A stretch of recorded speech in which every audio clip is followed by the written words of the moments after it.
ముద్దుకృష్ణనాయుడు గారు అనునిత్యం మీకోసం పరితపించాడు, రాత్రింబగళ్ళు కష్టపడ్డాడు. చివరి శ్వాస వదిలే వరకు ముద్దుకృష్ణనాయుడు గారు ఒక ఆదర్శంగా పనిచేశారు.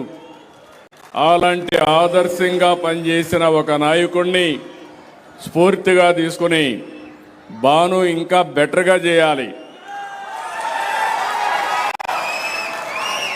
ముద్దుకృష్ణనాయుడు గారు ఇక్కడే చదువుకున్నారు, ఇక్కడే ఉద్యోగం చేశాడు. ఎన్టీ రామారావు గారు పిలిపిస్తే ఆ పిలుపును అందుకుని మొట్టమొదటిసారి రాజకీయాల్లో చేరిన వ్యక్తి, ఎమ్మెల్యేగా పోటీ చేసిన వ్యక్తి ముద్దుకృష్ణనాయుడు గారు. ఈరోజు నెక్స్ట్ లెవెల్లో బానుని అమెరికాకు పంపించాడు. అమెరికాలో చదువుకొని వచ్చాడు. అమెరికా ఇప్పుడే చెప్పాడు, అది ఒక డెవలప్డ్ కంట్రీ, మనం ఇప్పుడిప్పుడే అభివృద్ధి చేస్తున్నాం. అమెరికాలో అనుభవాలు ఇక్కడ సమస్యల్ని క్రోడీకరించి బాను ఒక సమర్థవంతమైన ఎమ్మెల్యేగా పనిచేస్తాడని నేను విశ్వసిస్తున్నా. ఆల్ ది బెస్ట్,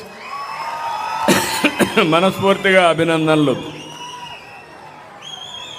ఈరోజు ఒక పవిత్రమైన కార్యక్రమం. ఏడాది క్రితం స్వర్ణాంధ్ర స్వచ్ఛాంధ్ర ఒక ఉద్యమంగా ప్రారంభించాం. ప్రతి నెల 3వ శనివారం అనగానే నాకు గుర్తొస్తుంది, అక్కడి నుంచి పనిచేయడం మొదలు పెడుతున్నాం. నెలవారీగా ఒక ప్రత్యేకమైన థీమ్తో మీ ముందుకు వస్తున్నాను. ఈ నెల 3వ శనివారం పండుగలు కాబట్టి మళ్ళీ ఈ నెల మిస్ కాకుండా 4వ శనివారం ఈ కార్యక్రమాన్ని పెట్టుకుంటున్నాం. స్వచ్ఛాంధ్ర అనేది ఒక ప్రభుత్వ కార్యక్రమం కాదు, ఈ విషయం మీరు గుర్తుపెట్టుకోవాలి. ఇది మన జీవన విధానం కావాలి. అందుకే నేను కొన్ని కార్యక్రమాలు పెట్టుకున్నాను.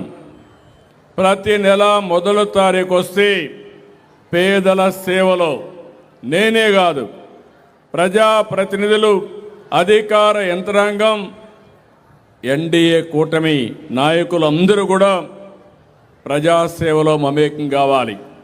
మాకు గుర్తుండాలి, పేదవాళ్ళ సమస్యలు అర్థం చేసుకోవాలి.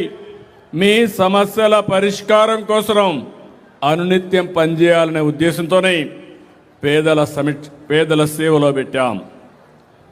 ఈరోజు మీరు ఒక్కసారి ఆలోచిస్తే నేను సూపర్ 6 చెప్పాను, అందరూ అసాధ్యమన్నారు.